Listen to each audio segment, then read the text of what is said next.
Hello, everybody. Welcome back to the Power Driven Podcast. Today's going to be a pretty fun day because we got the champ in-house, the man, the myth, the legend, Josh McCormick, Horse Torques Diesel, UCC Champion 2025. It's going to be fun. We're talking all about Ultimate Callout Challenge. You three were all there. I was not there, unfortunately. I had to kayak a river with my kids, which was fun, but you guys were like living the life, living the dream. I think we're all coming down from that like adrenaline high, and so we all look like we're asleep, but it was only a couple days ago. Like literally you guys drove in. You guys were driving back to California from UCC, got here last night, slept. I mean, this is like as fresh as it can possibly be because you've been driving a lot. Yeah, we got in like 2 o'clock. Yeah. By the time we finished unloading the stuff here, it was like 2. And it's a morning podcast, all right? Yeah. We don't do this stuff at night because we want to be bright-eyed and bushy-tailed, and as responsible adults, we always go to bed early and get up early. Yeah. Yes, that's exactly the story. But anyways, we're going to get into like the details, right? Like fuel quantities, boost numbers, strategy. I mean, are we going to talk about... We pulled some logs before we filmed this. I was curious. A lot of people were curious on like what it did.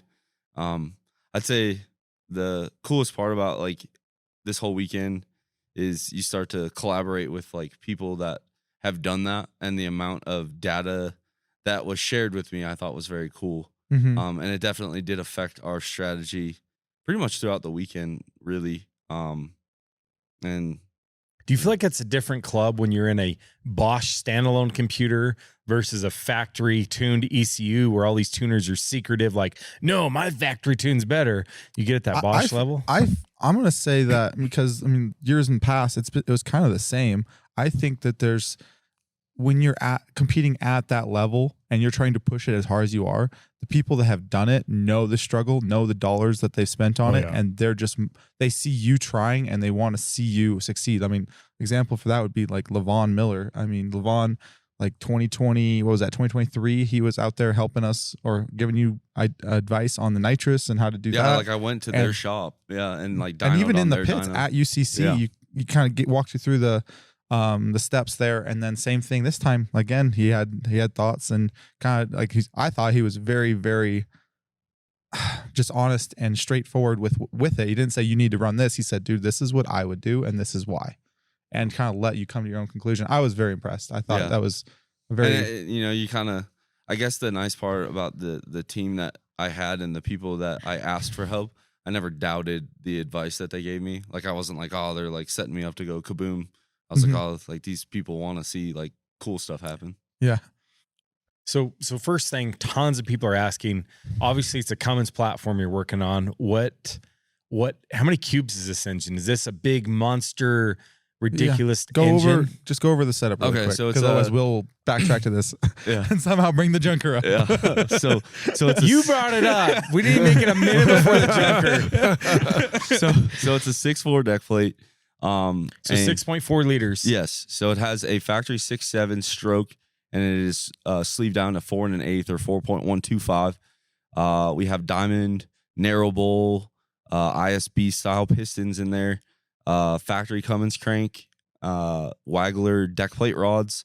And a deck plate, for guys that don't know, that's like an inch of steel on top of the block. Yep. And then there's a sleeve that goes ties all the way down. So a lot of people, when deck plate. You say deck plate, actually, like even the 1320 guy thought that like everything, like the cubes got bigger that way. So you're basically just moving where the piston travels. You're putting a 1-inch deck plate, and you're putting 1-inch longer rods in it. Yep. So you're getting that combustion to happen instead of into a cast block. The heat of that combustion is happening in a tool steel plate. To help take the brunt of it. Yeah. So that kit was installed on the block by Waggler.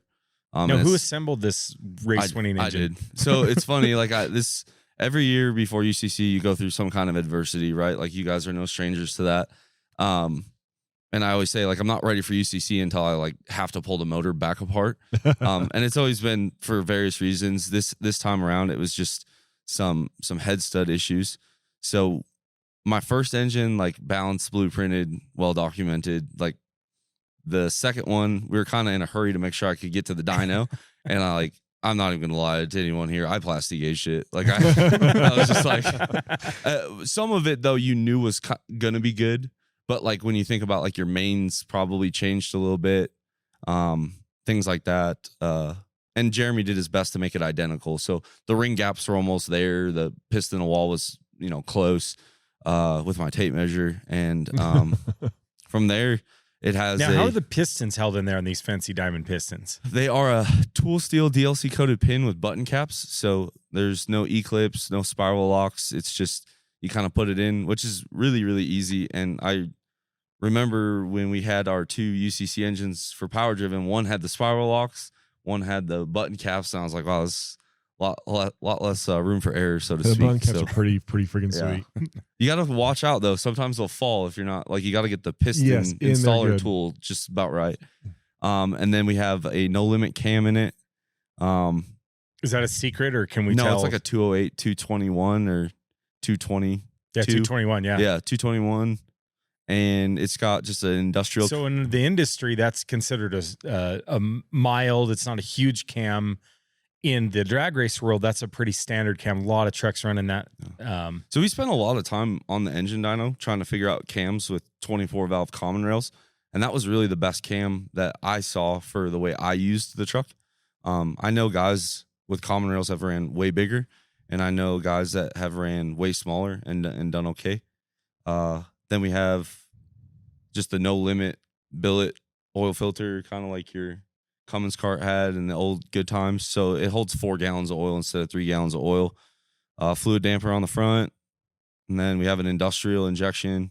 Are you using the that diamond wear washer, the diamond claw behind that? Yeah. So I have that. So it doesn't and fret then the on the max crank. power kit. Yep. And then the max power kit. Yeah. I've had pretty good luck with that. Yeah. I've also had really good luck not using Loctite on that anymore. Like I used to Loctite those bolts. And now you're using the ARP lube and now like I they just recommend? install it the way they tell you to in the instructions, and it's worked out a lot better for me. So go figure. Yeah, I went to ARP Lube a while ago, and I've not had one come back. Yeah, yet. like I used to kind of chew the end of the crank up, and I asked Nick at Fluid Dampener about it at PRI, and he's like, "Well, have you tried doing it the way the instructions say to?" And I was like, "No, I haven't." So I did that. And then we have an industrial head on it. It's like a stage. Tyler Kipp said it was stage 3. I think it might actually be their stage 2. Stainless Comp T6 manifold, King Speed shelf on the side, and then we have 2 forced inductions, 50 millimeter like regular spring gates, so just a little bit bigger than a Turbo Smart. A S450, which is just a ball bearing S400. That's what they call that. It's an 85 compressor wheel, 102 turbine. And then So it does have a little bigger turbine than your It does, standard yeah. S400. And then the GTR 70 is their newest charger. They're trying to get into more of that Weimer size. So it's a 125 millimeter compressor wheel. And I think the turbine, I should have looked at it. I want to say it's either 134 or 142 in that range. And then we just have a simple on-3 intercooler, bunch of nitrous on it, and 48, which Meyer does the valve bodies for it, and I get all my parts to you guys for the 48. We had Ethan's converter in there, his quad disc with WP development. I thought Ethan was like a smaller business. He had a lot of people in his booth. It seems like he's trying to kind of take a piece of that transmission market. Oh, definitely. His brother now has kind of stepped in to really help him run it. Because Ethan's brilliant, right? I actually think Ethan and Meyer are very similar breed of person. And getting Ethan into a role that fits him has made that business grow. And, it's your friend, right? So you just want to see him do good. Yeah. I'm trying to think if there's anything else. I mean, there's a bunch of. A lot of these guys at top level, they're doing a Turbo 400, and you decided you wanted the brutal challenge of a 48 RE. It was rough. So that leads us right into day 1 drag racing. Which we got there a day early. Yeah, I got there a day early, and I tested. I got my 1 test pass, and what happened? It went 602. Oh, we had some. It was losing line pressure in lockup. Yep. So that was our end of day 1, and then for anybody that doesn't know my history, I've never been good at the drag strip. I'm always slow, and it just was brutal. I mean, how many times did you and Shad have to pull that thing out? I mean, 3, I think. 3 or I don't 4, the exact number. But you went down the drag strip on the test day, and you go down, and you're like, dude, it didn't have lockup, it slipped or something. We start looking at data logs, which you have a Bosch ECU now, and so it data logs every single pass. It sees line pressure. It's really nice. And he's just sitting at the staging lanes, like, and then just getting staged, whatever. RPM's coming up, pressure's great, and all of a sudden it just plummets.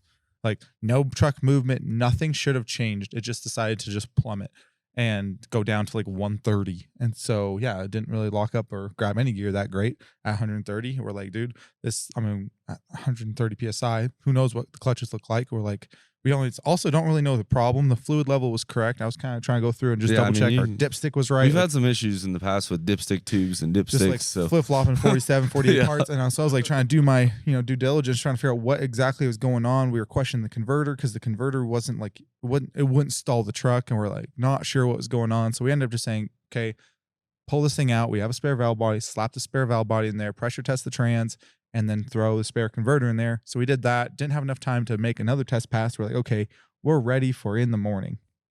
And well, then that was the first pull because I get the transmission. We're like mostly in. Fluid hadn't gone in it quite yet. And we're doing something. I was talking to Will and I was like, he mentioned something about stator support being like the pump looking good. And I was like, yeah, I checked it. And I was thinking about it. I was like, I never actually torqued the stator. I always just buzz it in and then torque it immediately while trying to torque it without your tools or bench 10 o'clock at night. So I fly in Thursday night. I drive from the airport. I get in the pits and they're working on trans. And my first question is like, hey, how did any of the stator bolts back off? You're having this variable line pressure. And Meyer's like, they weren't backed off. However, I didn't impact. I just like buzzed them in with an impact. I didn't like finish them off with a torque wrench because I was going to have Shad help me hold the pump while I torqued it because it's kind of a pain. And Chad came back and I was ready to move it off to bigger and better things. It's kind of like a great example of what you don't do. Anyway, we pulled the transmission out again, which was easier the second time, and torqued them. And one bolt was at 13 foot-pounds, so the rest were just fine. And I was like, mother trucker, it was fine. But I was like, I don't want to find out the hard way. No. So that second pull was self-inflicted. That was your boy here. But anyway, we're ready for. You're like, thanks, Will. You show up in more work every time. Ready for a test and tune the next morning though, or actually ready for the real deal the next morning. Yeah. So we get to the staging lanes, and everything was good, and I stage the truck and I leave and I go to second and like second's not there. So I was like, oh, this is cool.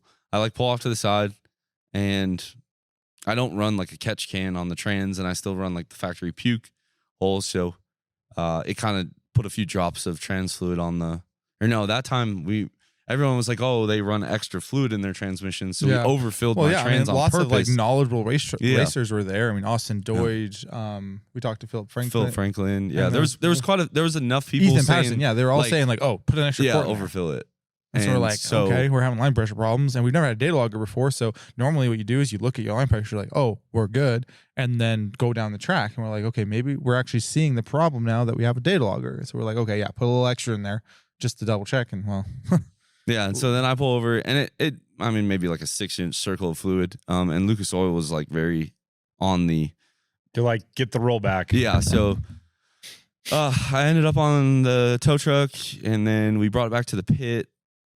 And I don't even remember what you guys did at that point. You decided to just pull the trans, just the whole thing, swap. We weren't sure what was going on exactly, so we're like, okay, screw it. Like, let's just put the other transmission in because we knew we had like at least an hour until the next heat. Yeah. So we're like, okay, don't like try to figure stuff out. If we just start pulling the trans now, we can have the new one in, and it will just be fresh, light, clean, and be good. And so we did that. Terry went through that original trans, and he's like, oh, it's just the band. The band was just... It was a band, and I think like a direct clutch and a steel, I think were the only thing. A hot spot, but not like like it was failing, but so like whatever. So anyway, went through that. That was swap. Yep. Transmission pull number 3. Yeah. So then we still day 1. Yeah. This isn't the test and series. This is like the morning of day 1. Yeah. So then we go back up to the staging lanes, and I do my second pass, and everything felt good, and I went 580 with a 5 at like 127. And so now we're like, cool, we have like a good data point. Line pressure was... And that's a good solid pass. I mean, that's a fast pass. Line pressure was pressuring. So we were like, okay, let's try to move the power around. So Ethan came over with some nitrous stuff, and Jeff with Extra G came over, and we were moving stuff around to try and ramp the power. Because your 60 foot was really soft. It's so really bad. 127, you had enough power to run arguably a 550, 540. The people there running 550s and 540s were doing 127. So yeah. like so the power's there for much more. But and then Deutsch gave us the bar adjustment to give us more leverage on the rear end. And then Deutsch also came over and I didn't even try to. started twisting all my knobs on the shocks and everything. And he's like, "Are you cool with it?" I was like, "Dude, you can't be any." I was like, "I'm literally 60 foot and like this thing's got leaf springs on it. Like, go for it." Yeah. You know, like I don't care. And then we go up for the next pass. I think all we did was a second gear band adjustment that time. Mhm. So then I go up for my third pass, and my third pass, same thing. Go to hit second gear is just not there. No, but we like put a lot more power at the hit. Yes. And it just skirted. Blew the tire. everything. Yeah, it was like it didn't blow the tires off, but it was like started doing that like really bad wheel shake, tire shake. Remind me on you, because remember when you had to like manually launch your truck at UCC and you're trying to be somewhere between like 25 and 30, and you're like, make sure you're 40 this time. Yeah. And then it was actually at 60. It was like the same kind of look where it's just like this 4-wheel drift. Yeah. that Yeah. I mean, I starts. think Todd had more airtime for sure. Yeah. But it was similar. And I'm just different. I'm just different. Like I feel like I'm different than most people drag racing. Like when I feel like it left poorly, like Right. if I don't feel that like initial suck into my seat, I'm not one to like pedal it, get back in it and keep going on the track. I'm just like, I'd rather just abort this run than like get frustrated. Cause I just don't have the driver skill like you in Arizona when it like didn't go your way and then you got right back into it again. I'm like, I'm gonna pull off. So then again, I pulled off, Trans's hot fluid on the track. So It was like 3 drips. the tow truck driver used to do that full time. He's now a part time. He does it for side cash. He's a welder now, not married, no kids. Really, really nice guy. Wait, how did you acquire all this information? The many Many times. trips. And you know how it is trying to get through the pits on the tow truck. People are walking. You got kids about, and you know, Dude, you spend a lot of time on the tow truck Yeah, I have had many conversations with tow truck drivers myself, so I know exactly what you're talking about. because it's like awkward if you don't say Yeah, something. just sitting you there know? in those high. He's like, how's the event going? You're like, Well, I'm on your truck. not Could be good. great. Yeah, could be better. And then like Whitley Peterson couldn't be there, and he texted me. And when I was waiting for the tow truck on the second like tow truck experience, I like sent him a video. I was like, it's going great. I sent him the video of it getting loaded on the truck again. I was like, it's awesome, right on schedule. So you guys busted tail again. So to on get that me one, ready we're to like, go. okay, we checked the data logs. And that's what's nice. Again, the data logger, being able to see what's going on exactly. We checked it and it looked like it was slipping. So we're like, okay, screw it. So on that one, we didn't know how much time we had until the next hit. So we just band slapped it and pulled the valve body out, put a slip-in band in, and scuffed up the drum a little bit, slapped it all together. The band was pretty roached. Yeah. I don't know what the underlying issue is. Like, we don't normally have that many issues with bands. For some reason, they just weren't. I mean, it's a taking it. high wear item, but usually you can get through a race event Yeah. with one band. Yeah, like 5 or not 6 one passes. pass. Yeah. Like to put it Yeah. in perspective, like I was like if somebody would have shown up with a pallet of a Turbo 400 swap kit, I think I would have maxed out every credit card I had just to like, because it just makes racing not, and that's what I told Myra. I said it just makes racing not fun when it's like you do one pass, it goes good, then you go back up there to do your second and you like don't have it. And then I felt bad as a driver because again, I'm like a nervous wreck on drag racing day. Like I don't like Will, you saw it. Like I'm like going to the you port. asked me once, you're like, hey, you want to drive it? I was like, sure. Yeah. And you're just like, nah, you don't. Yeah. I was like, you know, I'm like going to the Porta John. Luckily, the weather was cool, but I'm like dumping water down my fire suit. I hate drag racing because it is so much pressure, right? And you go to Arizona and it's fun, but no matter, like I've spent so much drag race time in Indy at UCC, like the pressure, there's so many people there. And, you know, everyone's always got something cute to say when you're done. So you just kind of want to like shut them all up, you know, but that was how drag racing went. It didn't go. So after drag racing day, you're in 7th place. Well, to finish it off, we band slapped it. Yeah. And then went up in the lanes and we're We waiting. were there about 2 hours. And Oh my then it started gosh. raining. Which Great for game. everyone there, like I've now competed. This is my 4th ultimate Callout Challenge, and I have to give a appreciation to the staff there. This was the smoothest it had ever ran, and due to previous drama / complaining or whatever, they made it so that way the drivers were accountable for getting their own passes. Like the only way you missed a pass, it was your fault.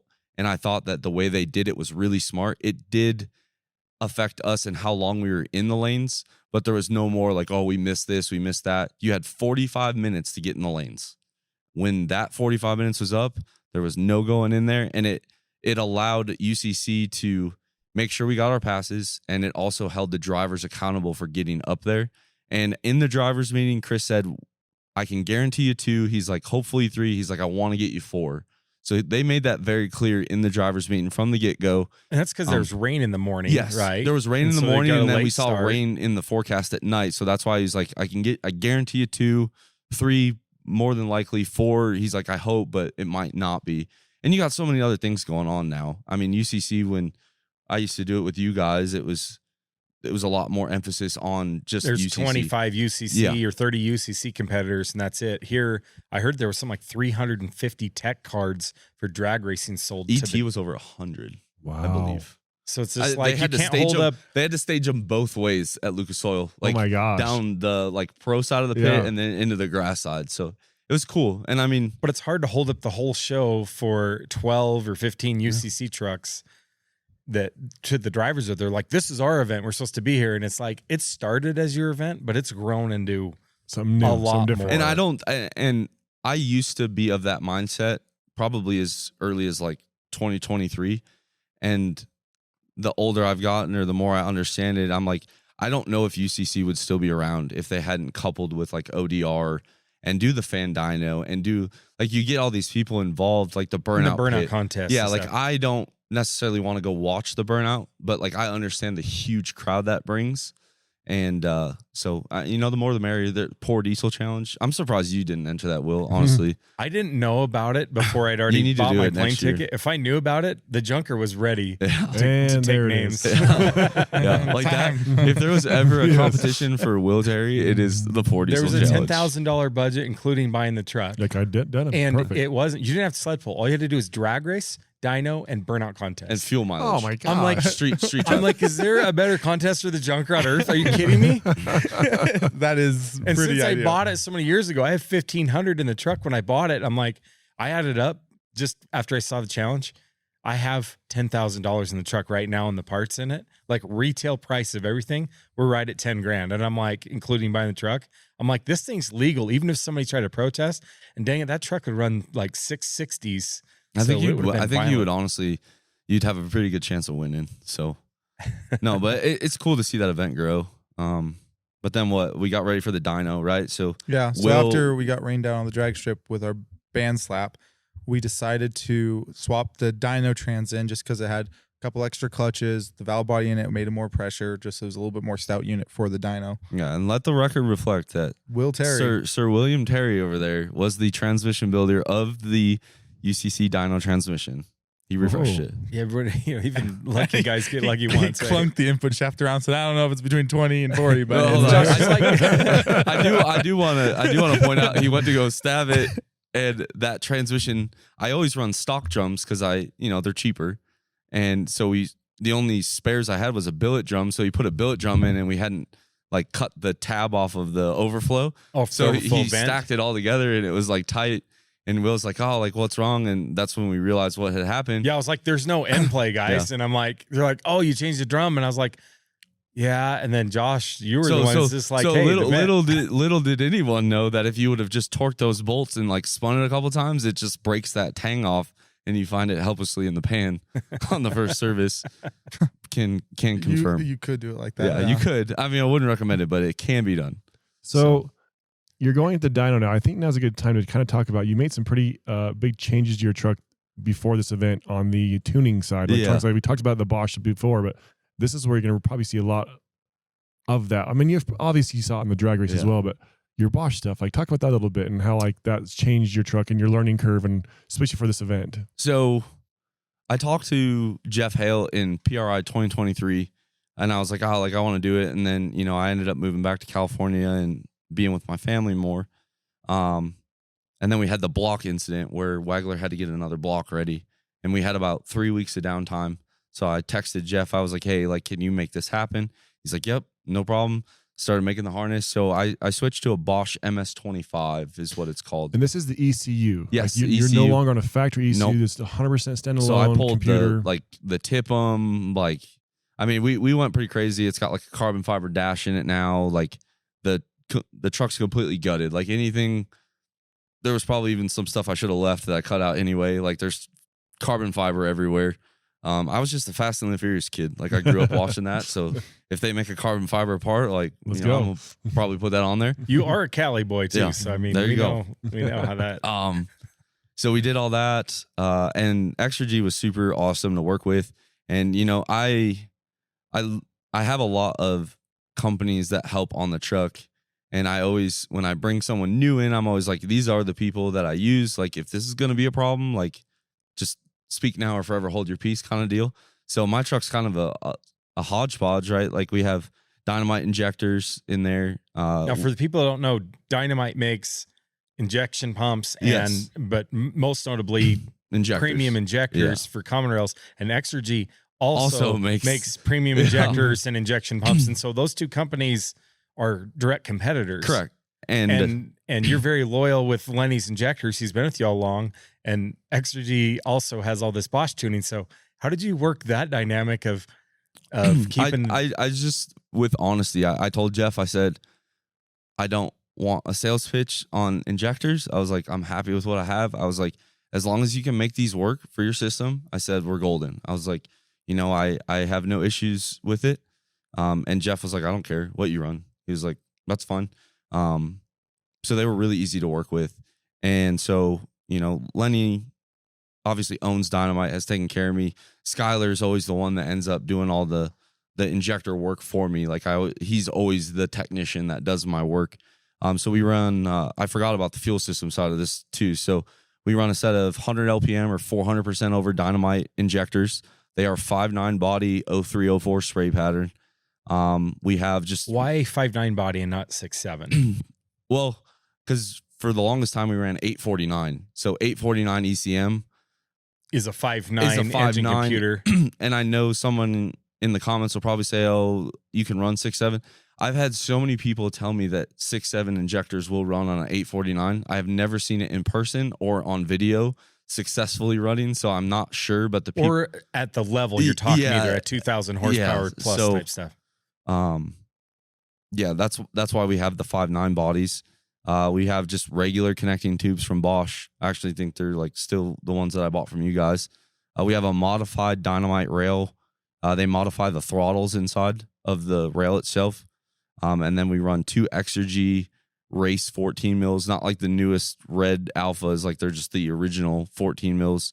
And then I made the switch also this And you year. don't have a problem with like the Dynamite pumps, but the No. biggest they make are 12 millimeter, and you needed 2 And I didn't want to 14s. run running 3 12s, and I've done that before. You add a lot more weight to the truck, and then you've basically added so many more points for fuel to leak.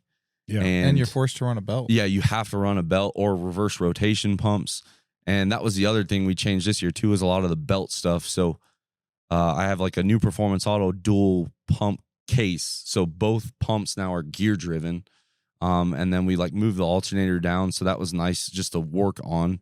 And then we run a single Air Dog 5G. It's not their off the Wait, shelf. a single Air Dog is Yeah. making 3,000 horsepower? And it's not like, what's the highest pump they make, Meyer? 5G 220. Yeah, so it's not a out of the box 220. It is a modified from a 220. I don't know what they did to it, but it seems to work great. But it's a single that's pump. wild. still. Single pump. Yeah. Single electric Now pump. we do have the Wow. air reference, and full disclosure, when we went up to the dyno, I turned that knob in as far as it could go. But yeah, the Bosch has been awesome, and everyone for the last 3 or 4 years that said I should have done it then, they were right. Because I think with all the issues we had on the drag strip, so when second gear band doesn't hold, the engine just keeps accelerating towards its limiter, and the limiter on the Bosch was so smooth, I had to like look down, make sure I was in second gear, and then I'm watching the RPM go like this, and I think the 849, it's just rougher on parts, like rod bolts, valve train stuff. It's rougher on everything. Yeah. And in a situation where you have nitrous going in the motor, if you have nitrous going in and it doesn't fire, Yeah. that can cause You're in problems. trouble. Whereas the Bosch was able to see it creeping up on the limiter, instead of cutting off fuel at a certain RPM, It trimmed it it. just trimmed it and started taking it down. And So So it's putting a in- safer Yeah, setup for like sure. I really think that the Bosch saved me a motor on Friday. So in my mind, it has already paid for itself. And I didn't get like the Mac Daddy Bosch. Like there's a lot of room. There's more things that aren't plugged in on that harness than are plugged in. So I wanted to grow. And as I've come to find out, like I'm really just a control freak. So I wanted to keep it simple so I understood it and I could make that ECM transition from 849 to the Bosch. And then now we can add like, I think really after this weekend, I think the big thing we want to see is like drivetrain data, like shock sensors and the drive shaft speed and wheel speed. I think would have been very nice to have on the drag strip, but I didn't have that. I had GPS speed, so good luck. There's two two main aftermarket ECMs. You have Bosch and Motec. And you chose Bosch because you just like you're just more familiar with people who support it. You've worked with 100%. Yeah. So, Jeff and I have always had a good relationship. Yeah. And Levon again is one of those guys that like all you have to do is ask for help and don't ever expect it for free. I can tell you that. Like I've paid for my dyno time there and stuff like that.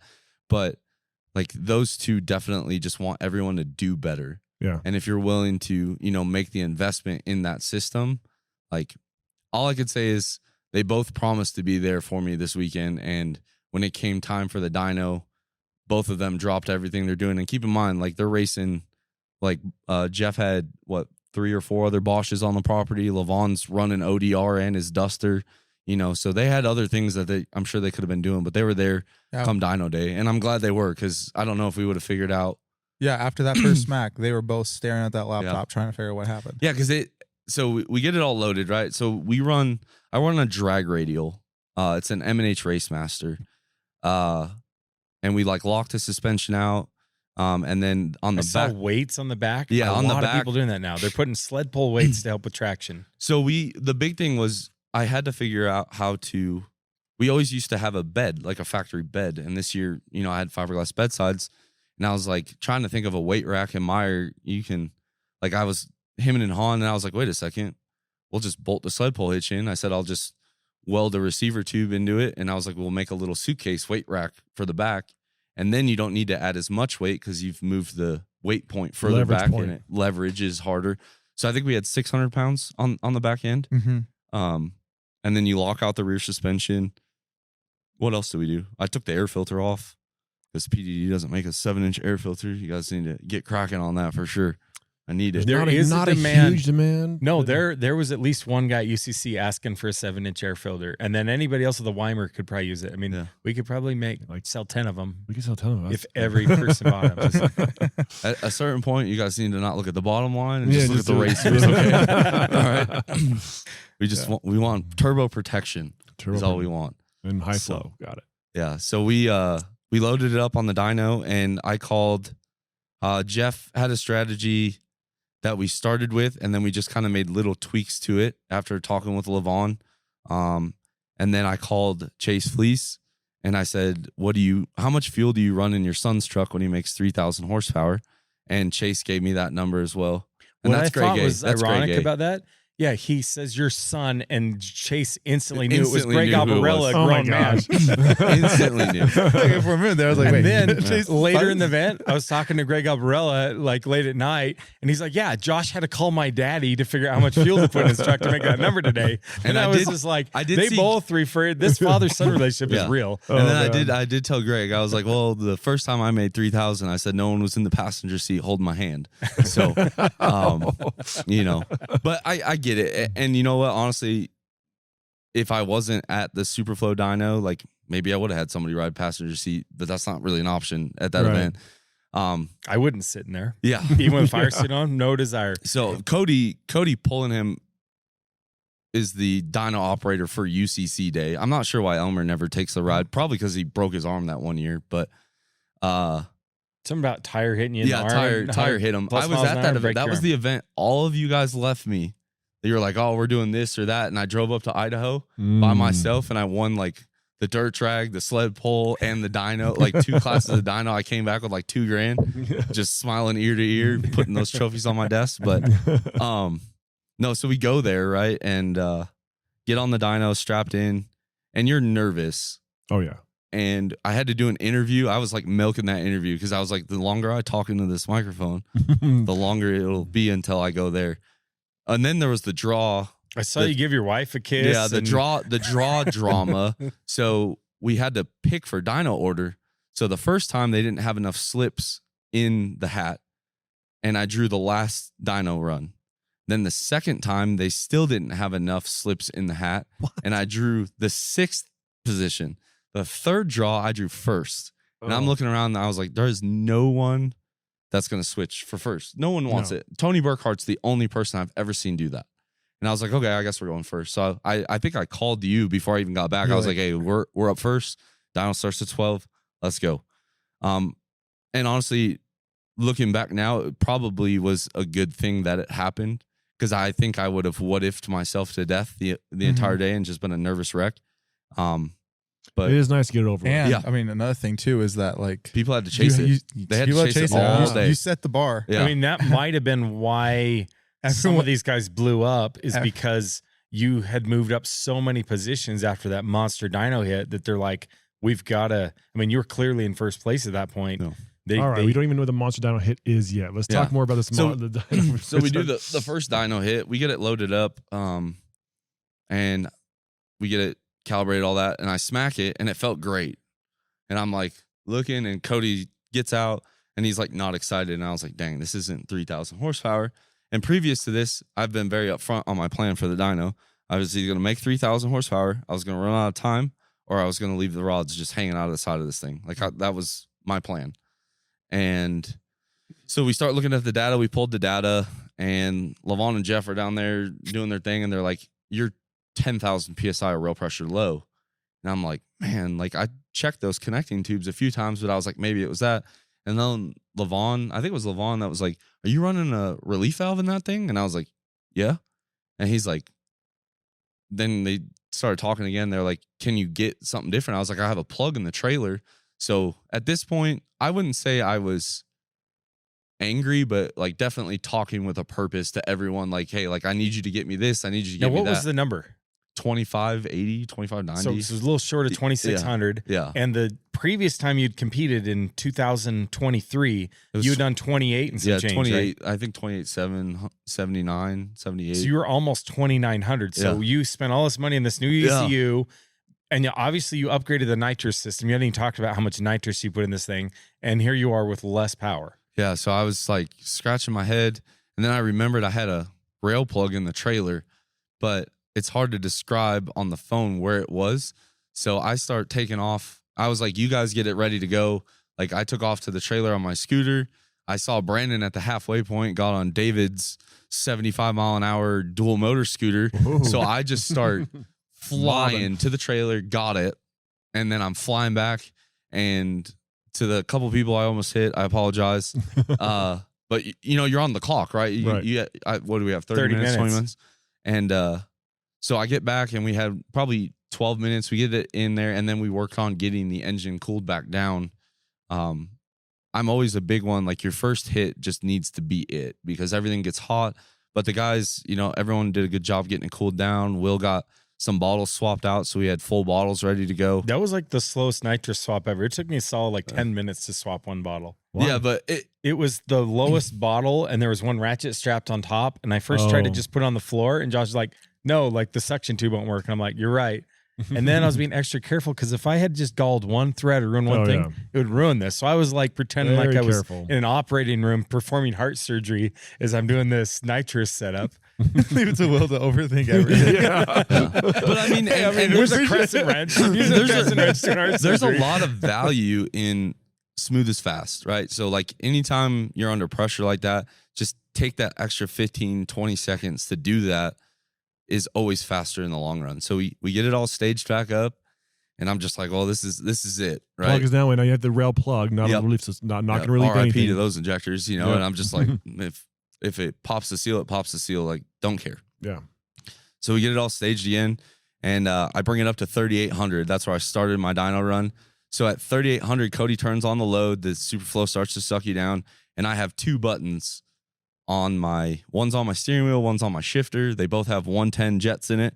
So I start feathering the first one in, get it brought up. You get it back to 3,800.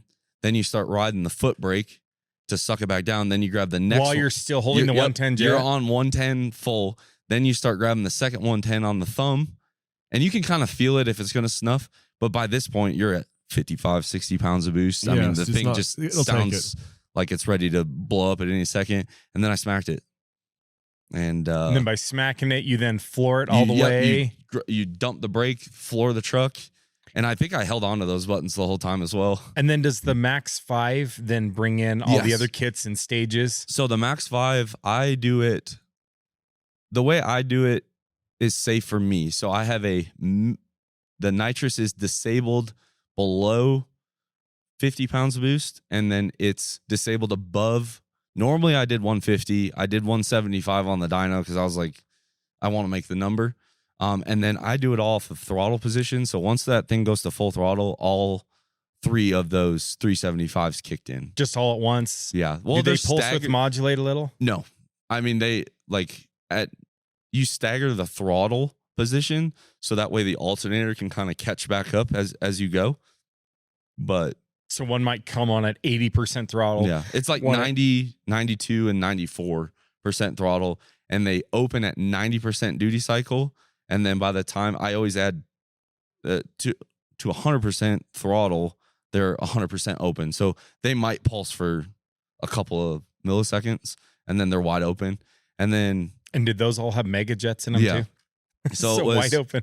It was two of the biggest mega jets. So the 0.3125, and then the third kit I put a 250 jet in it. And then I had the 2 110s obviously on the buttons. And I laid into it, and the truck like shot up in RPM. It was violent. It was awesome. Kind of came back down a little bit, and then it kept going back up. And like I wanted to lift when it sucked it back down, but I stayed in it. And something blew, right? And I like tapped the throttle, and I saw like smoke come out of the stack. And I look, and there's oil pressure. Cody bailed out, and then Cody went that way. Now, didn't Cody before he bailed tell you to like cut the truck off? Like he did this, and I'm like, it's good. And he went that way, realized the tire blew. So then he starts going forward to go read the screen. Yeah, he was like really calm, and then all of a sudden the tire started destroying itself, and he's like out. Yep. And I mean, I was like, I told everyone I was ready to go down with the ship on that thing. Like I peeked my head out, saw it was the tire, and I was like, just got back in the cab. I was like, I'm gonna get this thing slowed down and make sure we don't hurt anything else. And then that's when we had the number. So tell us the number. It was 3108. So 0.5. Okay, I didn't know the point. And if you round it, that's 3109. I'm so perfect. mad nobody's wrote that. It's 3109. There was Dang it. one person that Learn did it. how to It was like round. Air Dog or something. They said 3109. Everyone else is So saying how many 3108. people have ever achieved 3,000 horsepower at UCC? At UCC, I'm the third. You're the third person to Yes. ever do it. And the That's cool pretty part about impressive. UCC, doing it at UCC, is I feel like no one can ever take it away from you. No, that's like the Because standard. that is the standard. Yeah. You got to have about a 10-mile-an-hour northeast wind, end of May, beginning of June. And the dyno's got to be probably geolocated within 5 feet, Right, you know? Then it's a So- real number. And it made it, and no one can ever take it away from me. And that was, and I didn't care if it was 3,000.1, 3,000.0, 3,400, 35. I didn't care. Now, Start with don't the be 3. modest. Now, you had to beat your buddy Chris Patterson. What was his number So Chris's at UCC? best UCC was 3,000.5, 3,000.4. Yeah, So like it was So you 3,000. needed at least a 0.6 Yes, so that yeah. you could like smack talk him a little bit, for fun, obviously. Yes. But yeah, 3109. 109. That's a big number. That's well, you just watch the truck. It's like so violent, so fast. It is violent. And in the truck, like now that they chained it, like you don't move, but So it like doesn't man, feel you as much. really feel the floor. Like there's just a lot of things. It feels like the truck just groans, Yeah. right? And it's loud. You got all that tire speed. I have no more carpet sound deadening or anything, so you Yeah. hear A lot. everything, and it felt great. And then I got the number. I got excited. Got my helmet off, and a lot of high fives, handshakes. Oh yeah. Probably a little profanity. I apologize, but in the moment, you're just so fired up about it, and it felt good. It's something I've chased for a long time. So So felt go good to over get this there. tire explosion. And tons of people have asked me about it. Why do you think the tire gave up? You So- had a camera on there, Meyer did, or maybe Meyer, I don't know. Yeah. So 6,000 RPM at 0.69 through a 373 gear set on a 30-inch tall tire is 208 miles per hour. That's so fast. And those drag radials are from Andrew Torvinick, Midget Diesel's old UCC truck. I think they're from 2018. Now I've kept them in the sun, or kept them in the sun. I've kept them out of the sun, but they were definitely old. And before this event, I even asked Meyer, I was like, hey, I might want to grab yours, but 2 of mine were really bad. 2 of them looked okay. And I was like, all right, we'll run those 2. Because I was worried if it did pop, I want to break my own stuff, not Meyer's stuff. Mhm. Which, to be fair, I mean, they were older, but like watching the video, which isn't slow motion or anything, I think the tire at RPM, like that speed of the tire, the sidewall was working so hard. And yeah, maybe a newer tire would have been just like, that little bit, that 5% 2% extra better to make that it. would have made Yeah, because I hold. mean, clearly one was okay. Maybe that was the one that was in the middle of the stack when I stored them. It got kept out of the moisture, and Mhm. I don't know, but Yeah. yeah. So the joke is like one tire went 205, one went 208, and that was about it. Yeah. So- No, it's crazy. We got done with that, and It's a lot of power to put through Now, 2 the tires. Rumor is Yeah. you had nice Bogart wheels, and some guy had like brought cash to buy those for Yeah. several $1,000s. No, and one guy offered me $1,000 for them for the one, and I was like, man, like I think I want to keep it. I'm curious because they're a welded 2-piece wheel. I'm curious if Bogart can like put a new barrel on it. Mm. Mhm. But then from there, I went over, saw my family, grabbed Jace, pulled him over the fence, and I told Meyer, I was like, dude, like I don't want to drive this thing right now. Yeah, Like, from my perspective, Josh just like makes his number and leaves. yeah. And then Cody's like, "What are we doing with this truck?" Well, I was back there. I was back during the tow truck Still started on backing the, up. on the dyno, strapping that I, up was like, Josh's I out. looked around. I was like, Josh was nowhere to be found. I was like, I'll drive this stupid thing. Unstrap me. Yeah. And then I saw Meyer was going to drive it, so I threw Jace on his lap, and they drove it through the. Well, before that, though, the tow truck came. He thought he was going to pull you up, and he came in, and I was like, turn that around. And Yeah. he's like, what? I was like, well, Well, I tow asked truck. I asked the staff. I was like, I mean, I'll drive it back. Like, that wheel is already It's- hammered. yeah, it's like, done. what? I don't care as long as it's not scraping the 4-link, and it wasn't. And I figured, like it made the power. You might as well drive it through the pit. Oh yeah, And dude, it's that's clanking like legendary. a So Civil cool. War. And like, it had flat spots, so it would like ka-clunk. But because the drum just like ground out it, and because it had all those sled pull weights, you go ka-clunk, and then it go clink, clink, clink, clink, and the sled pull weights. And so as he comes, it sounds almost like a caterpillar Yeah. rolling up slowly. And obviously this race is going, so there's hundreds of racers in the lanes and people out there. And as he rolls so up, I'm many following him on a cameras. scooter, and everybody's just like, camera. So many It's just cameras. like, as he just ka-clink, clink, clink, ka-clink, I've clink, heard from multiple ka-clink, people ka-clink. like the best part of the event or best part of that thing is like watching Josh drive back with Jace on his lap. And I was like, I know you guys can't tell. That wasn't Josh. I asked him, I was like, does Josh look really good in that video? It was very gangster though. I mean, I was It just was like, extremely I was gangster. like, there was so many people that were like, And they Jace were was like, legit. And Jace thumbs was up. like legit steering the thing. So the lines just because you can see where the rim was going. when we pulled, when I went, that way. anytime that I way. went through the staging lanes, I could see where that truck had been. Like, Yeah. just all the way weekend. back to the pits. Oh my gosh. But no, and then I bugged out. I walked through the vendor. When you do something like that, you want to make sure you thank the people. Oh yeah. Because it's many years, and it's easy to stand by people when they do really cool things. It says a lot more when the companies were standing by you when you weren't. Mm-hmm. Popping stuff, blowing stuff up, not making the number. So Kyle and I walked back through and said a bunch of thank yous, and felt good. And then we got back to the pit. Would it feel like getting that goal though? I mean, that's been a goal of yours probably 5-10 years. I mean, how long have you wanted 3,000? I think probably since the first time Chris made it at King of the Street that year. Yeah. And I was like, dang, like that's pretty cool. I want to do that. And it's all a game, like getting the nitrous to come in, make sure the nitrous and the boost is there, the There's engine's so warm many enough. things that have to Yeah. work together, But and it's so undocumented. yeah. And you don't need circlips too. Everybody keeps getting on you about this Yeah. circlip thing. You don't need circlips during your power. You need No. button caps. Yeah. So it just it just it's if you know, you know, joke. yeah. If you know, you know. If you know, I you can know. just say from a third party, if you know, you know. Like there were circlips there.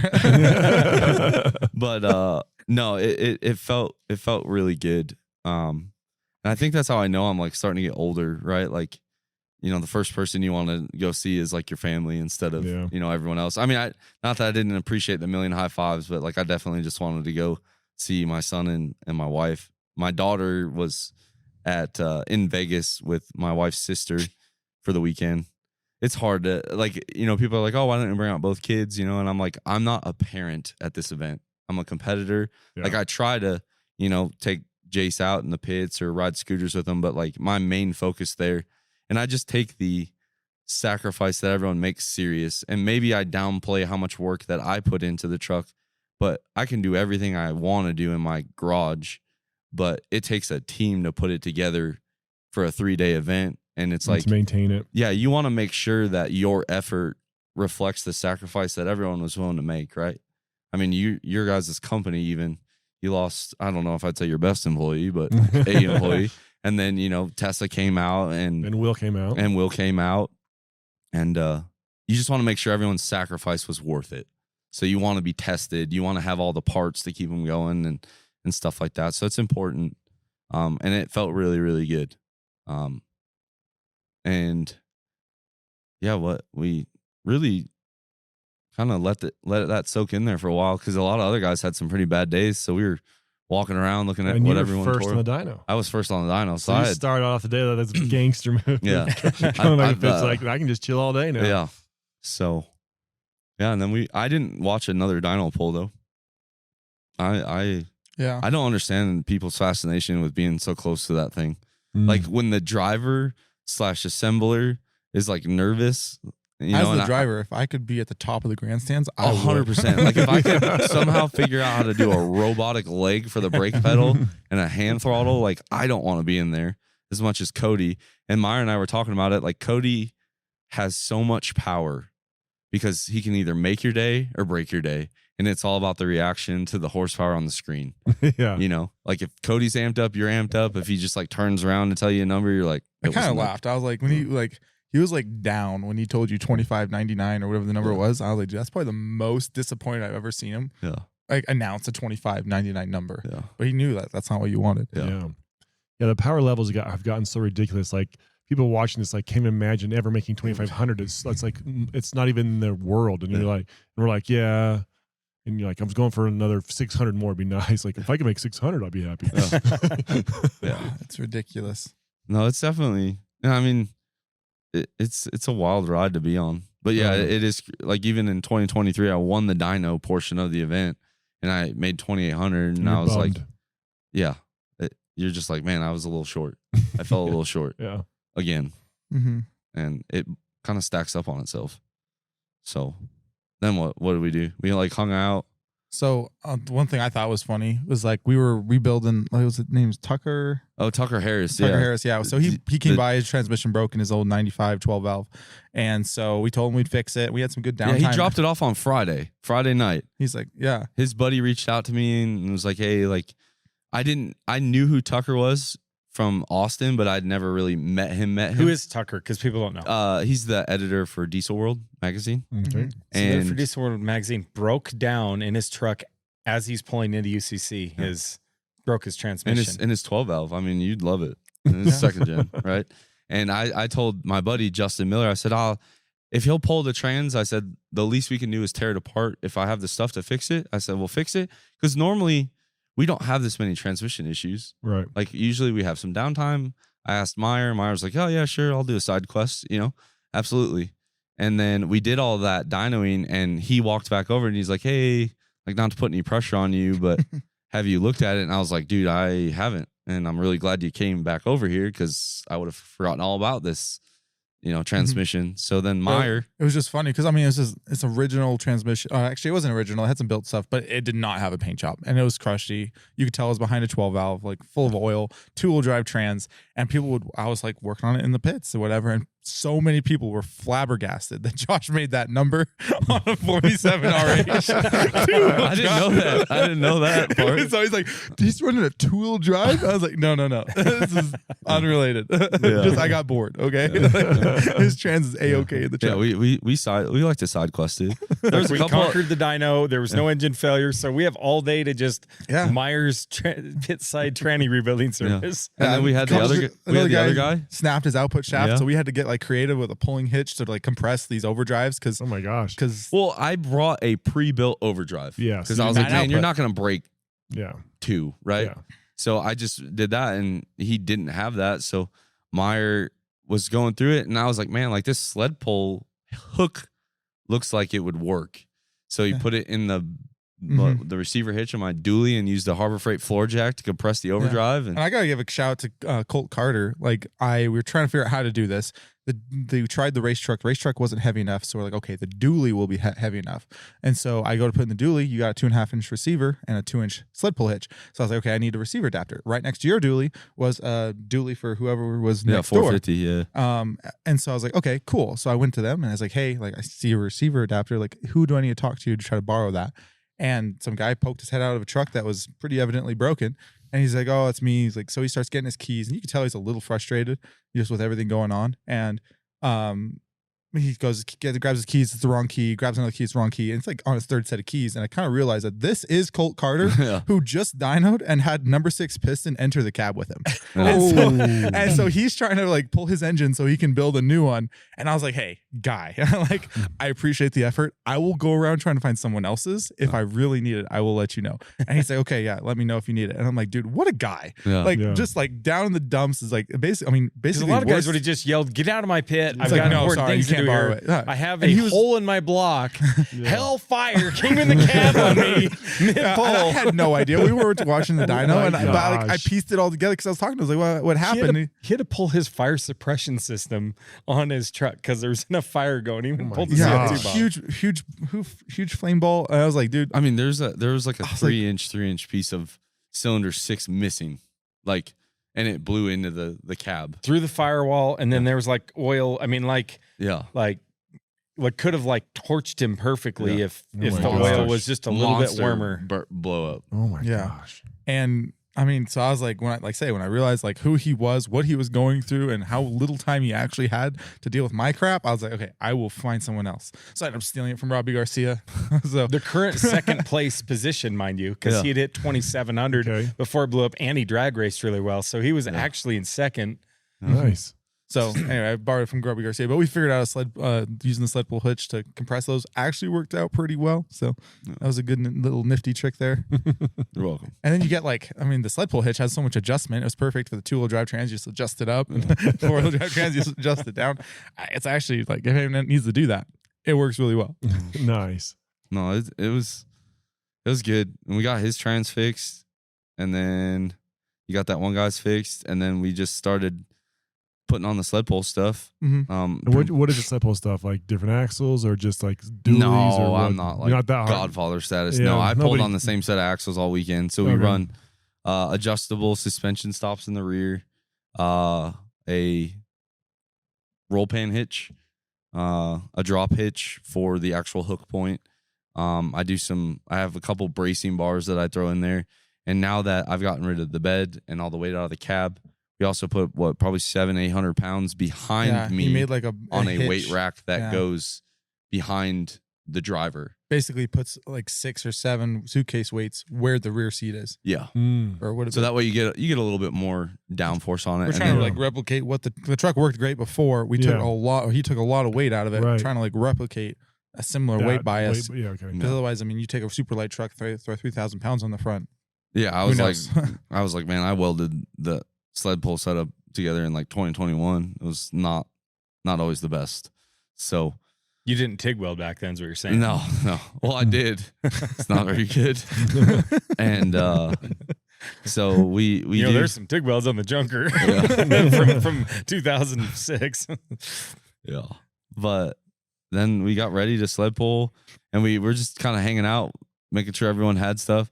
Michael Brown was custom machining some pistons. Yeah. Because his day got really bad. It like broke a couple valves it like dimpled his intake shelf, which was Yeah, like it crazy. shot a valve out hard enough. Yeah. Like so it took the valve flat, broke off. It got munched into where it got bent in like a C shape, and then that got shot back through his intake port and like dimpled the side of his shelf. Oh my Yeah, god! like you Like, could literally see great like velocity. a valve print on the side. Like, so here's your intake horn that bolts onto the top of the shelf.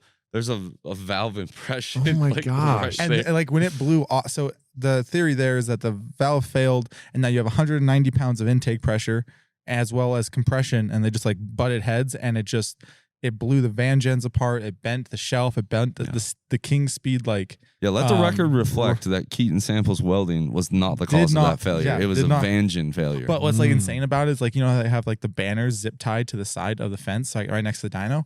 Like his whole intake tube from intercooler to head like blew off and like blew through the hood. But when you watch the video, Went through the fiberglass fender and everything. Yeah. Out. when you out. watch the video, the air blast is what took the banner out. the banner out. Really? The pipe hit it later. Oh my gosh! And it like- it was intense. And it's like one of those things like one frame it's there, the next frame it's like gone. and like the rail It is was what held outrageous. the rail held the shelf on. Really? It like- sheared all the bolts on the shelf when it blew the bent, shelf. Oh my it gosh, bent at the all lines. of the rail lines. Yeah. Like, It but the was- rail lines are what held that sucker Oh my on there. gosh. Or else there would also been a shelf flying as well. Yeah, So- it was like intense, and so obviously that broken valve freaking munched his piston. So Right. he's like, he asked me like, "What would you do?" And I was like, Knock "Well," down the high spots. I was like, "We brought a sanding disc." Yeah. I was like- So I gave I him was like, every this is- I gave him every This is a Scotch. D&J Enforcer engine. So he's got these expensive SFR pistons. He's Oh. in there with a sanding disc. Yeah. You can only imagine how Drew's guys felt. It's like, well, what are you going to do? Give up? No, No, you're you going can't. to sand them and put a head on it. And He was ride gonna compete. piston slap. That was the first option because he brought spares, And I was but like, his "Damn." spares were for a different bore size, Oh. and so they wouldn't have worked. So his other option was like to grab a Another engine. lesser built engine out of another truck Yeah. that was running and driving and fine. Because he said, "I have another engine." I was like, dude. I was like, that's when I gave him like Levon's like advice of, what would you wish you had done on Monday, Yeah. And I was like, it's a lot of work, but swapping engines, like, you'll be good. You know that you'll be good. And he's like, well, it's in another truck. I was like, oh. Yeah, that's rough. I was Yeah. like, really? I was like, you got good pistons in here. They're not going to crack. Like, you don't need a lot of power for the sled pull. Keep it cool with some nitrous. You'll be fine. Yeah. And I mean, really, compression's kind of Yeah. there's Really? some there's some Sled room pullers there. would have Turbos are preferred going. that Yeah. you'll be compression. fine. Yeah. Once the turbos are going, you'll be fine. So they got theirs together, and I waited until it started, and Like 3 then o'clock. I went to bed, and then we woke up for the sled pull, and luckily they got the draw right, and I think the 10th hook. I was right behind Chris, so the only competitor that pulled before me that could beat me. Now, not to sound arrogant, just mathematically. Yeah. With Going the off- You didn't have a first dud. place I was going in into first- sled I pull was day. You're in talking about first the place. overall, not the sled Yes. pull, just the overall. And I was like doing the math and looking at the field. You can obviously make some assumptions of who's going to do what and this, that, and the other. And Colt Carter pulled last. So I knew that once I finished hooking, there was no celebration to be had until the last truck hooked. So Because the current second place guy that had a hole in his firewall Showed up. showed up, had swapped Yeah. an engine overnight. and then I The just guy want to you tried point to out buy a hitch Will from. Will made was going around when we went through tech inspection and posted a video where I clearly was not at the proper hitch height. I just set the record straight I here. posted the second one. I know, but we adjusted it. We did not break any rules. I think I was actually a little light on the hitch height, which is fine. So we just get ready to sled pull. And for me, UCC weekend gets better every day. Like, I hate drag racing, hate it. Dyno, I'm really starting to not be as fond of it as I used to be, because it's just like you're literally just pulling pins on grenades and like hoping you get lucky. And then sled pull, I love sled pulling. It's always fun. The truck usually does what I want it to do. So I just loaded it up, and Chris pulled 319. Mm-hmm. So Chris pulled right before me, and I just did my thing. First gear, second gear, lock up, 2-3 locked, and had a bunch of nitrous on. And by the end of the track, I'm just grabbing every button I could that was hooked up to a solenoid. You can relate, huh, Will? Like, you're just kind of holding on. and I unlocked the converter right at the end, spin out, and I was like 318. So Chris beat me by like 7.5 inches. Oh, wow. Very close. For second place, Brian Shue won the sled pull at like 332. A little water probably would have gone a long way. Maybe not to make the track bite harder, but like I probably had 50 pounds of dirt, the dust control in my truck. Like the pictures were awesome, but it's just like all you see is like you see the full truck, then the bed disappears, then the back door disappears, and by the end the truck disappears. Yeah. And you're just like, I'm really glad I put an air filter on, and I'm really glad I had wheel well liners, because that could dust the motor pretty quick. I think that's the only complaint I really had, is I'm not expecting them to roll the track, do all that, but like just kind of keep the dust down would have been nice. A lot of motors didn't have air filters. No. And I mean, we all know why like we run air filters is because you don't want to dust the motor. And you take it into that environment, like good luck. I think also going back in like before the sled pull, like I mean, I was going through trying to think of anything that could cause problems, whatever. And so I was like thinking about the shifter adjustments. I was going through checking fluids, like going through checking anything I could think of that either other people have had struggles with in the past years or whatever. We've had struggles with. But then another thing was that you're looking at the dyno and you're like, dude, that tire that's right. not Like spinning. 5 o'clock at night, I finally got to look at my dyno, and I was like, why is this axle not spinning? Like after it blew up, the tire's just like skidding. Obviously, the roller's spinning, the other tire's spinning. The one that blew up, the tire that blew up was not spinning. It would spin a little bit and stop, spin a little bit and stop. We're like, so you thought maybe the rear end's broke. Yeah. Or Yeah. I thought maybe I broke an axle. So Shad and I pulled the axles, pulled the diff cover. Everything looks great.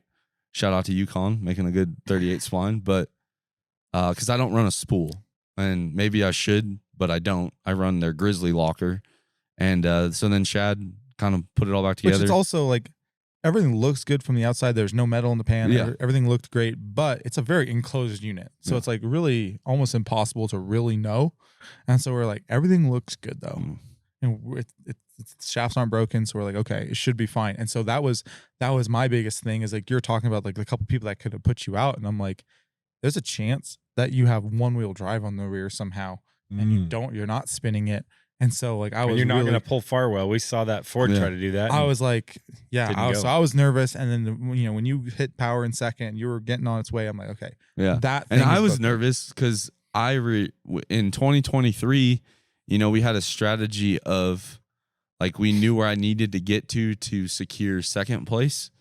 And I didn't get really crazy into the throttle until the box had moved pretty far down, on the roller. So I'm not going to say that I regret it, but I definitely what-ifed myself for the past 2 years of like, what if I would have just sled pulled the way I always do? Yeah. With just like full confidence that my equipment's going to do what it's supposed to do. And, that was one thing that Levon had said at some point, like, do whatever you're not going to regret on the drive home.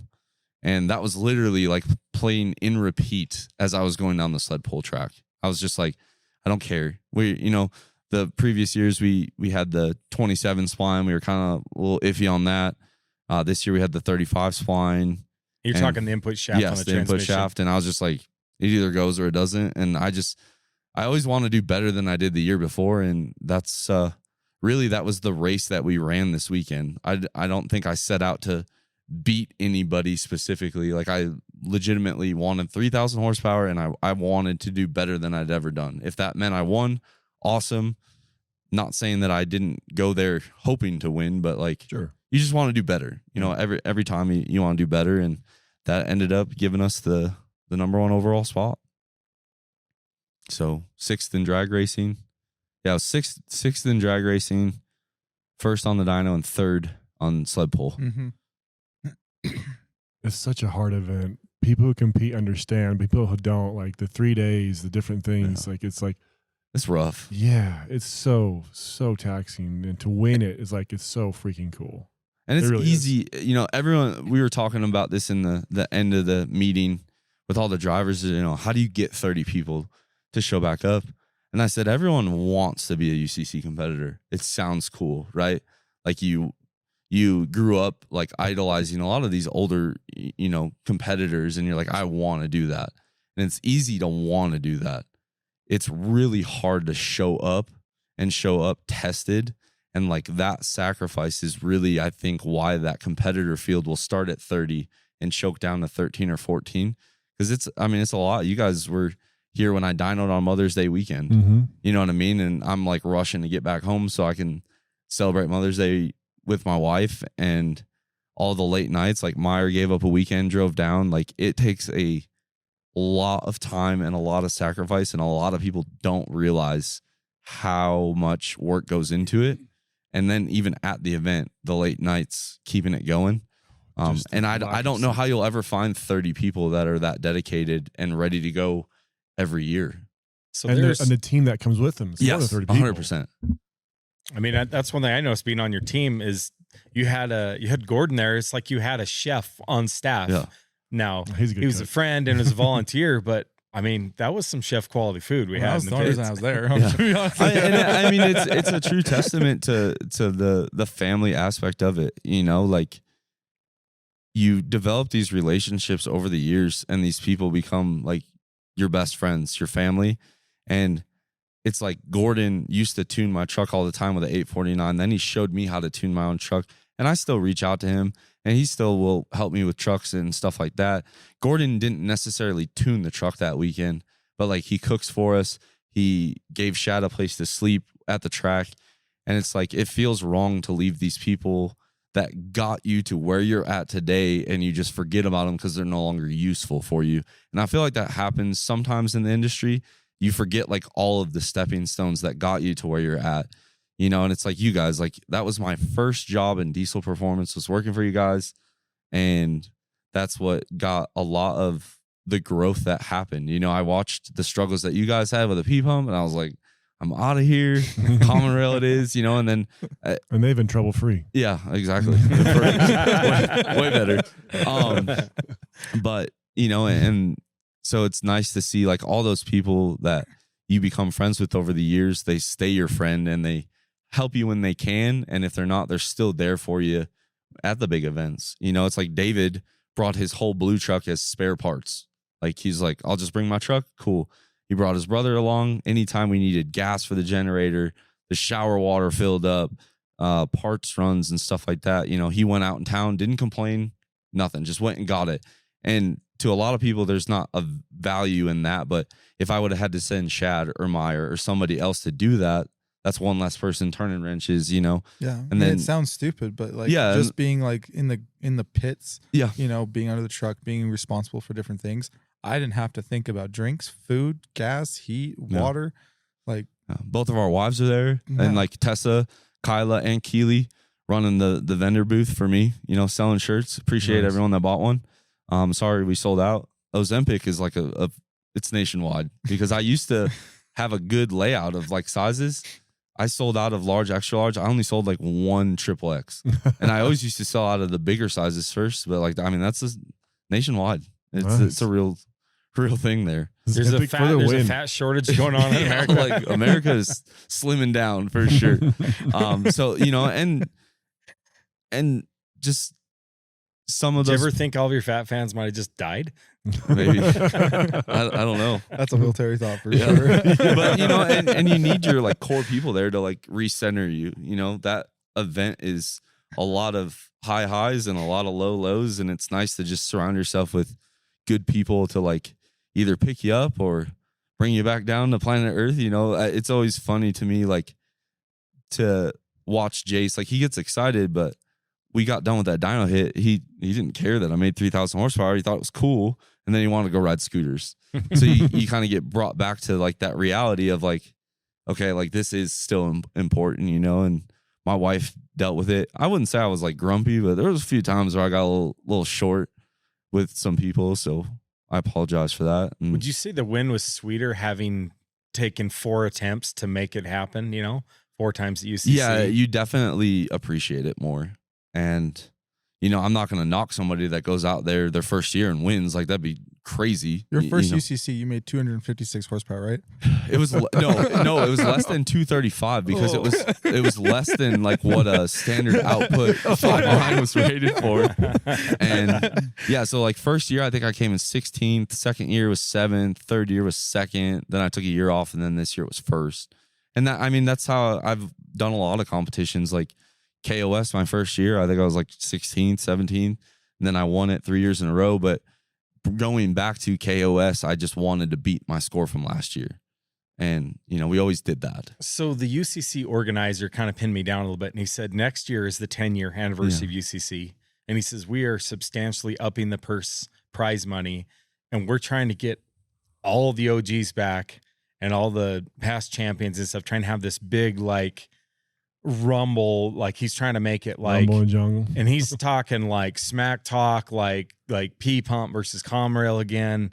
And I mean, obviously it's very early. Have you made any plans for next year, or how's that sitting on you? I don't know. I got to kind of inventory my life a little bit. I'm not sure. Like, I won't say 100% no, but I certainly will not say 100% yes. Because it's kind of like one of those things, like, how do you top that feeling? Like, it's like KOS, and I'm not hating on it, but like the first time was like incredible. Second time was pretty good. The third time I was just like, It was expected. okay. Well, I wouldn't go that far, but I was just. Well, no. Like, I had the feeling while I was there, it's like, dude, this guy just won the last 2 times. Like if you don't win, you've gone backwards. Yeah. But let me paint a little bit of a different picture. If you showed up to UCC next year and you're competing against Levon Miller and Sean Baca and Todd Welch and Derek Rose and Justin Ziegler, Big field. and you beat all those guys on the dyno, or you beat Todd's triple cut on the sled pull, or you go faster than Levon, you run probably have to run 450s to beat that guy. You run 4 seconds in the 8th mile. Like, Back to reality here for a second. But I mean, I don't know. Does that add any lure, thinking if they actually got all these OGs back? It does, but I think UCC has naturally kind of like for like, right? Like, when you guys were doing it, it was a lot of big shops. I'm not going to say you guys are rich, or any of them were, but like, you had the business and stuff to like kind of back you. And I've heard the stories from a lot of different competitors about how it almost bankrupted them, stuff like that. And I get that. But I look at the size of some of these companies now, and I'm like, man, like, how do you have to get so creative and so lucky to pull off a win to compete with some of that. I look at it like, if Derek Rose came back, and I look at like his chassis, right? Because he's the current 4-wheel drive diesel record holder. And I think about the billet block. So I just add a billet block to my race program. I mean, that's $50,000. Yeah, and it's like so big. And he might have 2, and nothing against any of those competitors that have built those sponsorship relationships and stuff like that. Like, the more power to you. If I could do it, I would. But you start to think, and you're like, it's hard to compete with that. And I think that's something that UCC has naturally done, where the competitors have all kind of always somewhat had the same means to an end, right? Like, maybe you don't have a deck plate, maybe you only have a cast piston motor, but it's always kind of been similar competition. And I think after the 2-truck rule came and then went, it was hard to get a lot of those guys back, because they didn't want to put their trucks back to, they cut them up to go drag race really fast. Yeah. And, I think this year UCC did great. We had a lot more 5s. And I mean, how many 2,000 plus dyno numbers? The dyno numbers have definitely gone up. Yeah, for like, sure. I mean, Jesse Warren, 7 liter. His first 6 liter to run 2,000 horse was there. Yeah, Very so we had a cool. 2,000 I mean, it's a horse. billet block 7 liter, but it's still 6.0 Huey Yeah. injection. Yeah. So you had Chris Patterson, which, if you added up all of his runs, horsepower I mean, record. Chris made 10,000 horsepower at the Yeah. It took So, 5 runs. But, Yeah, Chris or 6 Patterson, runs, Colt but Carter, Michael Brown, myself. So that's 6. So almost half. Oh, and Robbie Garcia. So over half the field made 2,000 horsepower this weekend. That's pretty massive. And the sled pull, I mean, there was, I think, 6 or 7 of us that went past 300 foot. So, everyone stepped up their game, and the drag racing. And I mean, like I said, and I told the Poor Boys Diesel guys this after the weekend. I was like, I was not expecting such a knockout performance from you guys. I said, I saw the 590 sticker on the side. I saw the mega cab, and I was like, that's, maybe a 580.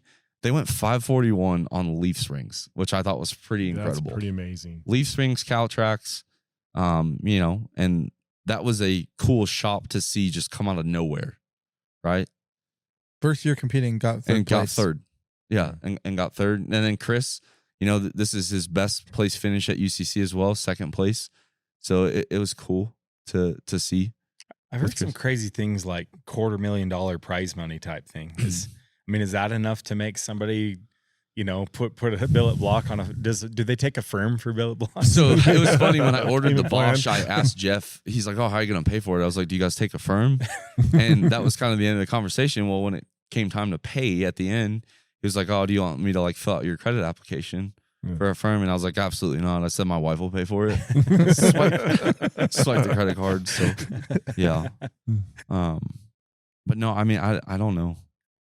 I guess it depends on how many OGs actually came back, because there is something cool about like the newer generation being able to like beat up on the older generation. Oh yeah, I don't know how they could make. I don't know how they could make a team of like OG versus new G, because you've been there 4 times. So by my estimation, you are an OG. In that middle, there's a middle group. Definitely like you have the OGs who might not have done it 7-8 years, but they did it like the first 3 or 4. And then you had this new era where I was lucky enough to compete against Derek Rose, Justin Ziegler, some of the older guys. And then now you have this newer generation that just came in. So like, I feel like me, Chris Patterson, who else? I feel like there's Robbie Garcia. And I swear I've seen Colt Carter start a truck before. Colt Carter was that his first year was last year. Oh. But there's like 3 or 4 of us that have like, we started in 2021 and kept going. So there's definitely like almost 3 groups of UCC competitors. I feel like you have the really old heads, then you have, as Chase Fleece says, the new guard, and now you have like the rookie class that just came in this year or the year prior. Yeah, that 10-year anniversary, huh? Are you gonna come back, Todd? Oh my gosh, You should. we'd have to build a whole entire truck. Oh, that's not hard. Look at this facility now. We do have a space. I mean, for we it. did it out of a 1-bay shop before with That's just true. nothing but a MIG welder and a dream. I told UCC, I said, if we could figure out how to make 4,000 horsepower, I'd come back. Oh my goodness. And he was just like, 4K. And I'm like, to me, This that's is a what you problem. need to This is come why I back. can't go back, because he's going to talk so much crap that I'm never going to be able to live up to. Oh, you better take those tracks. We're pulling this thing around the whole track. We're doing laps with the sled pull. We're making 4,000. We've never made 3,000, and we have tank tracks now. We've never made 3,000. He's already talking about 4,000. I'm like, my gosh, dude, I can't live up to That'd this be crap pretty that comes out of crazy your though, mouth. because then you could get to the end and be like, I still never made 3, but I made 4. Yes. So just like he'd be like, I've never ran 5s at UCC, but I skipped right to the 4s. yeah. Yeah, 1 6 and 4. Yeah. But it's Oh yeah, my it's a gosh. lot, and it is a lot. Yeah, and if you're going to compete against that level of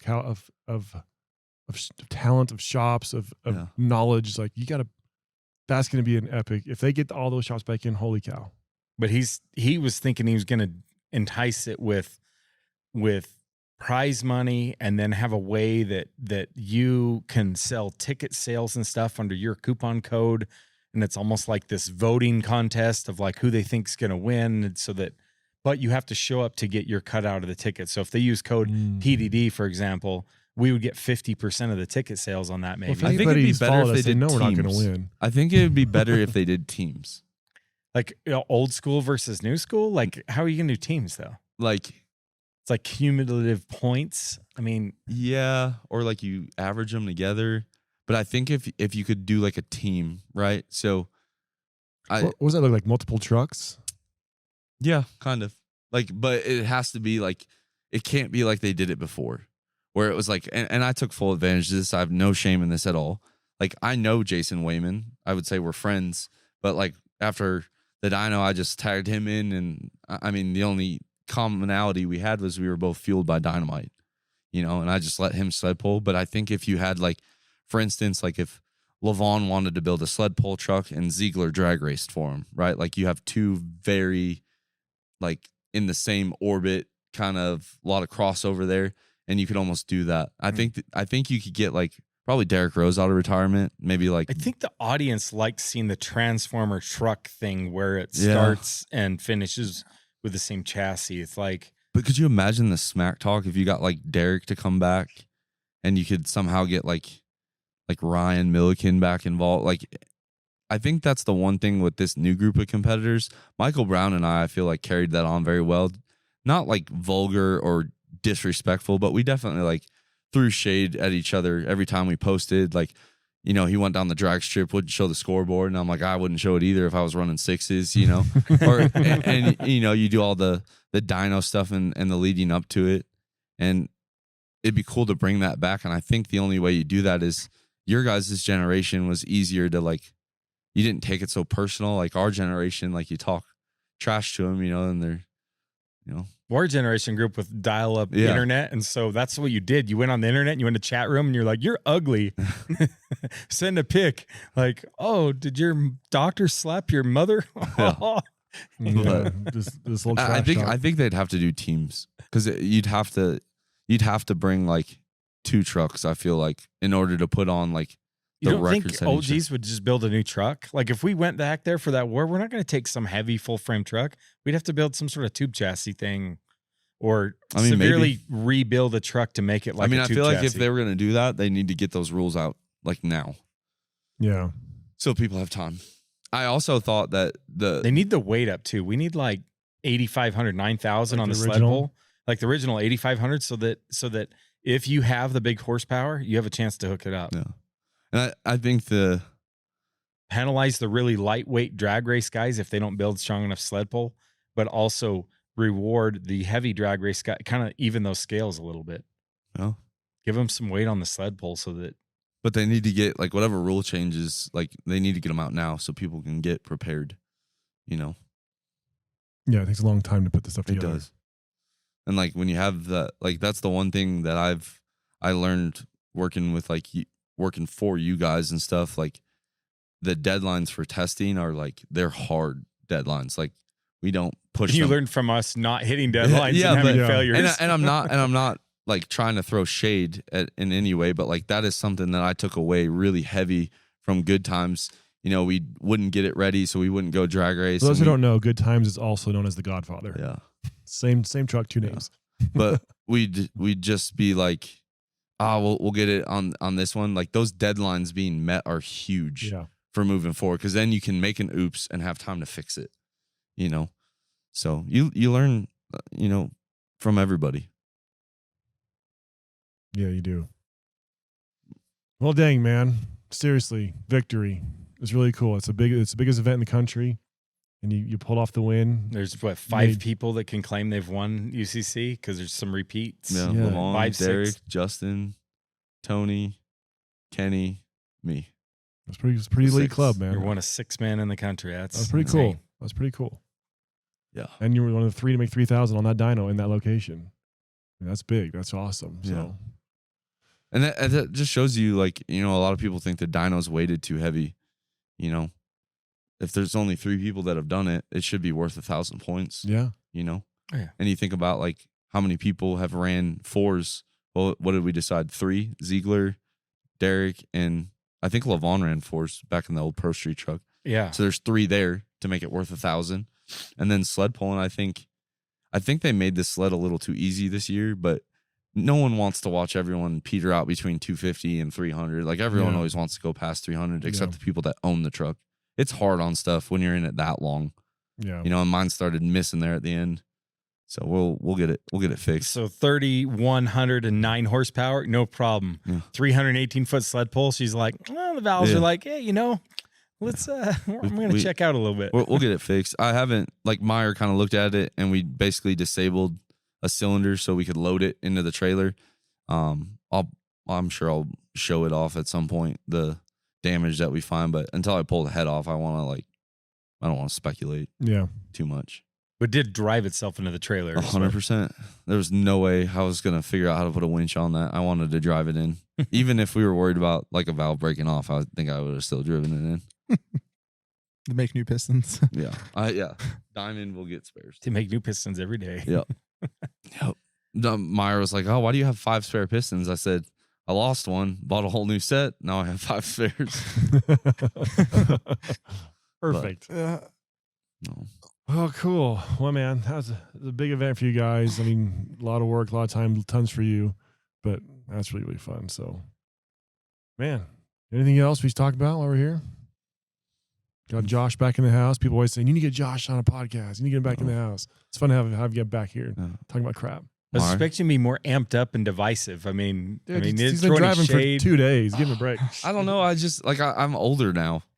I don't have that P&V, so to speak, as I used to. It'd be cool to see who comes back next year and see who does it. And like I said, I haven't made up my mind one way or the other, but I just don't know if you'll ever have that feeling again.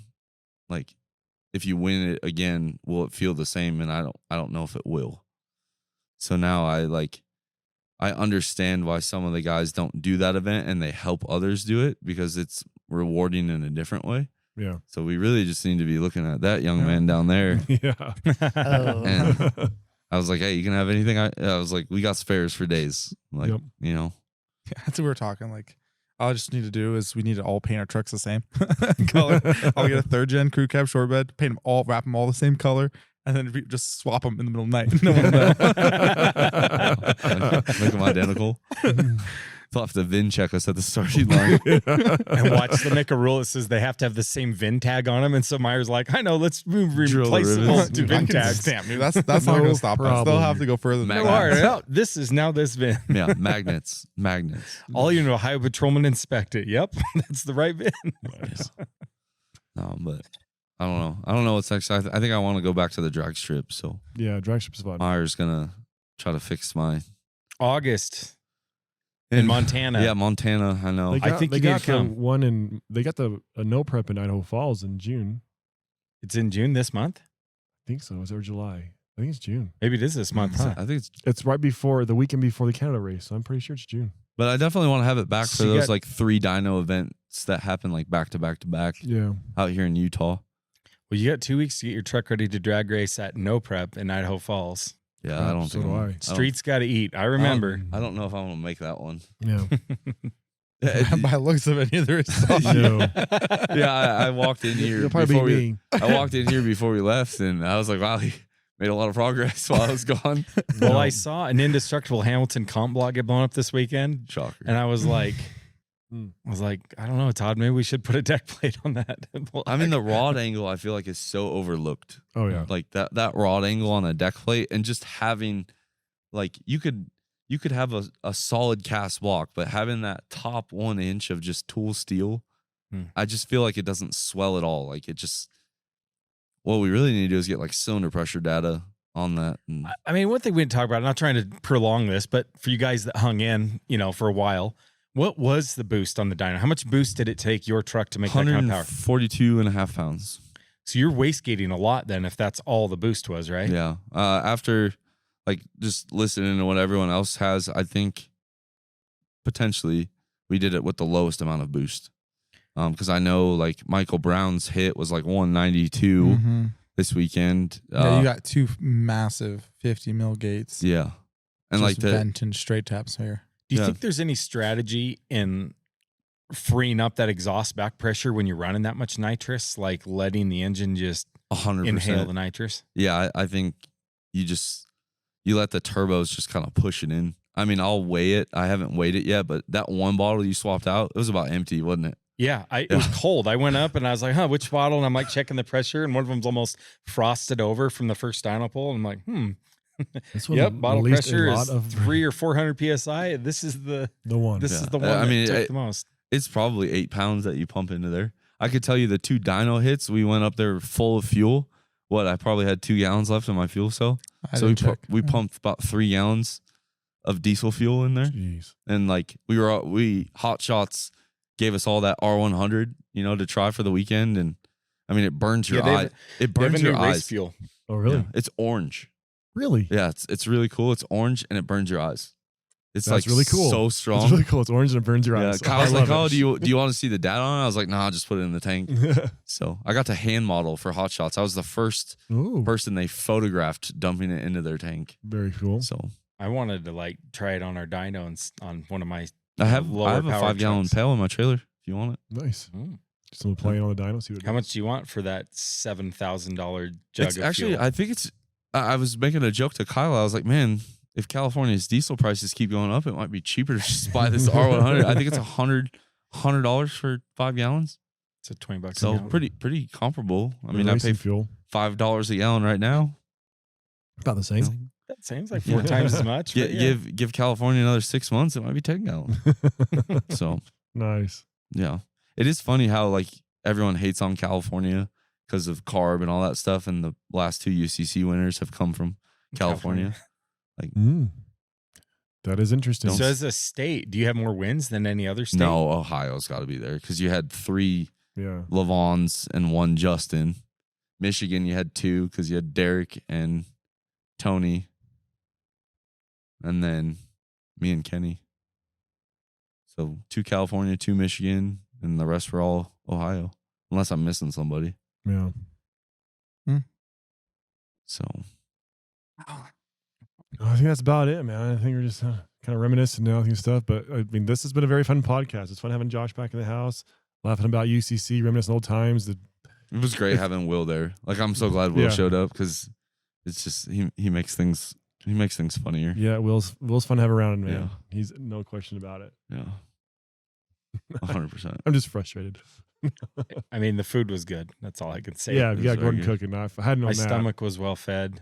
Lots of protein. Very easy if you're like on a protein diet. Yeah, if you were To doing follow Gordon's carnivore, menu. you Yeah. had Oh my gosh. no issue. There was no problem eating all And the Gordon, protein we you are wanted. not complaining. It was great. It was Yeah. excellent. but it was we were hitting our goals. My wife would have not liked it. She's like, "Where's the carbs?" I was, as a dude, I was like, "My man." Yeah. He's like, "Here's a little pre-dinner snack." It's Shotgun shells. and- yeah. That's He's awesome. like, "So what we have is a sausage wrapped in bacon, stuffed in a pasta shell. stuffed in a pasta shell with barbecue sauce on it." Wow.